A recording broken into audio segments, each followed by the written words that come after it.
जोहार कुशल संवाद के आपण मन को स्वागत। धर्मर जय और अधर्मर विनाश ई वार्ता के लेकर बरगढ़ जिला भेरेन ठाणे बड़ा जाकजमक थी पालित हो जाइए अखंड श्रीहरि नाम यज्ञ और रामलीला महोत्सव।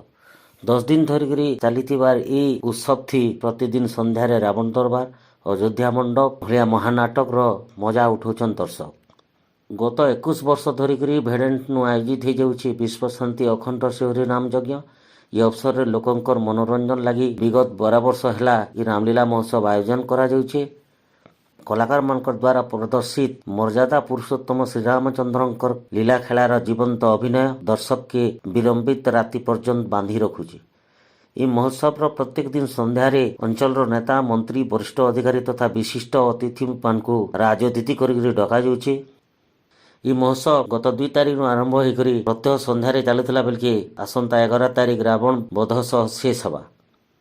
यह अवसर में सीताचोरी सबरी हाथे भगवान श्रीरामचंद्र एठाकुली खाइबार दृश्य दर्शक मान बेस हृदयस्पर्शी होता। दर्शक माने मन भरी उपभोग करथिले।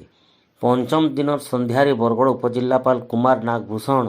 रावण दरबार रे मुख्य अतिथि भाव जोग देथिले। आउ ग्रामांचल रे कला और कलाकार मानकर ई प्रकार उद्यम के बेस प्रशंसा करथिले। आसुन देखमा पूरा रिपोर्ट।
Are we?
देखो दीर्घ 21 वर्ष धरी भेडेन माटी जो भाया परंपरा को बंचाई रखिंट ये आमर आयोजक कहतु बा अन्य कलाकार माने कहतु एथिरे जेमिति आमे मथुरा रे कृष्णंकर एवं लीला देखुले गोपपुर रे कृष्णंकर लीला देखुले धनुजात्रा रे ठीक सही भली गोपपुर कृष्णंकर लीला को जो भाया लोक उपभोग कर पारुले ठीक सही भली भाव में भेडेन माटी रे मर्यादा पुरुषोत्तम श्रीरामंकर लीला को उपभोग करने अयोध्या पुरी एवं जो रावणंकर पुर जो भाया भाव में ता सहित जो नवदिनात्मक ये नामयज्ञर व्यवस्था कराऊँच अन्नकूटर व्यवस्था रोचे निश्चित भाव में मुझे कहि आयोजन अति सुंदर एवं ये जो परंपरा को ये लोक मैंने बंचुंट पाख आखर बहुत भिड़ परिलक्षित होती धरिकी जो मैंने आयोजक कमिटी समस्त प्रस्तुत अच्छा मुझे अत्यंत आनंदित जे आज मत सुजोग मिली ये पार्टिसिपेट करने आसिक उपलक्ष करने। मोर ना दिलीप कुमार रथ सभापति ये महोत्सवटा दीर्घ 21 वर्ष है चलीचे यहाँ 21 वर्ष पदार्पण करें खोला मंच आम एंटायर रामायण के देखाऊँ गोटे अच्छे अयोध्या पेंडाल आ गोटे लंका पेंडाल जेनटा अयोध्या सेन राम जन्म आरंभ कर पूरा रावण दरबार रे रावण मरण तक देखा आ गोटे बेसी बड़ कथा है आज्ञा आ गोटे यज्ञटे हो बाबा यज्ञ जेनटा से 11 दिन व्यापिक होचे पहला दिन कलश यात्रा हेसी अधिवास हेसी तापर आर दिन नाम जन्म नाम इटा नामकरण इटा नाम जप आरंभ हेसी और दीर्घ 11 दिन धरिकी ये चलसी 11 दिन पूर्णाहुति पड़सी से मंत्रटा बहुत महामंत्र है भज श्रीकृष्ण चैतन्य प्रभु नित्यानंद जप हरे कृष्ण हरे राम श्री राधे गोविंद ये महामंत्र नाराटा पूरा 24 घंटा 9 दिन व्यापिक चलसी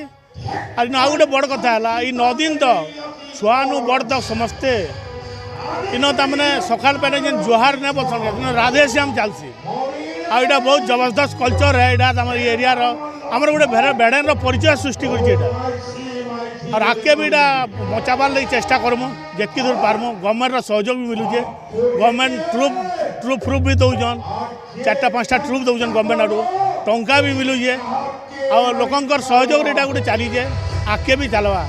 आप नुआ पीढ़ी की गोटे वार्ता है भी नुआ पीढ़ी पिला मैंने जेन बाहरुन से राम काना लक्ष्मण काना सेटा नहीं सोर पावा इतार द्वारा आम से कम से कम जानून रामायणटा काना है भाई भाई संपर्कटा काना है तापर भाई तमने बापार तमने कथा मानिक के 14 वर्ष वनवास जीते से मैंने शिखुन तमने बापा माँ के केन्ता इज्जत दौन केन्ता सम्मान दौन जी सेटा भी गोटे लोकंर शिखबार गोटे इटा है।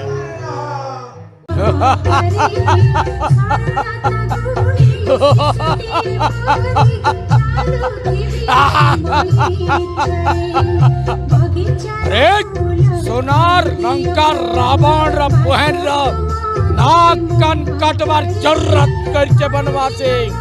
अवतार प्रतिशोध नहीं आज रावण होई जैसे पंचवटी के आओ मोर पंचा मारी चके सोनार हरिण रूप धारण करी से सीता के भरते करी राम जैसे हरिण मारबार लगे और लक्ष्मण तार दादा के साहाଯ୍य करबार लगे पलई जाइए इतार सुजोग नहीं करी छद्म बेस रे भिक्षा मागबार लगे जाई करे सीता के उठे अंच में ए लंका के मो ना महेंद्र सेठ आज आम पंचवटी को जाइलु पितृसत्य पालन निमंते एवं सीता माया मृग पछरे पड़ी जहाँकि रावण तांको चोरई नहीं एवं तापरे आमे सीता को खोजी खोजी जटायु ठारू वार्ता पाइचु आउ से वार्तार आम दक्षिण दिग को आसीचु दक्षिण दिगरे सबरी सहित आमर भेट होईची सबरी तांकर भक्ति रे आमको अत्यंत प्रीत कर एवं तांको आमे नवदा भक्ति प्रदान करिछु एवं तांको निर्देश रे आमे वर्तमान जाउछु ऋष्यमुख पर्वत को आ सेही पर्वत रे सुग्रीव तांकर दलबल घेनी आत्मगोपन करिसंती बाली भयरे एवं आसंता काली आमे बाली की बध करिबु एवं आमर सीता ठाव पई आमे प्रस्ताव लेबु। गीतांजलि मेहर मुई बेड़ेनर बासिंदा है गला 21 बरस हलानो ई रामलीला ही आसुचे खुला मंच रे होउचे जेंता कि हमको सदा त्रेतया युग के पले आसला लेखन लागुचे आ इनु लोग आध्यात्मिकता विषय रे बहुत किछि सिखबार के पाउचन छुआनु बढ़ जाए हमको बहुत भल लागुचे आ बहुत बड़ रामलीला जेहेतु होउचे समस्ते बहुत मजा मजलिस भी करूचन बहुत दूर दूर देखबार के आसुचन एबे एबे हमर ई अंचल रे इरा बहुत ना कमालानो मते बहुत खुशी लागुचे आमर आमे सब बेले सब परिवार आसुछु देखी बहुत भल लागुचे। मो ना मधुस्मिता दास आमे जतबे एठू वनवास को गलु वनवास घर त्याग कर वनवास को गला बेले माता पिता जेपरी कांदुथिले तांको कांद देखि आमे भी बहुत कांदिछु सब भक्त माने आमको विदा दौले से सतरे मो आखिर लो झरी पड़े जमी लगुच ये समस्ते आम निजर मत से रावण चोरी कर उच्चकोटी को नहीं राम और लक्ष्मण मत जे केते झुरुथिबे केते मने पकाउथिबे से कथा से ही अनुभव कर पारुथिबे।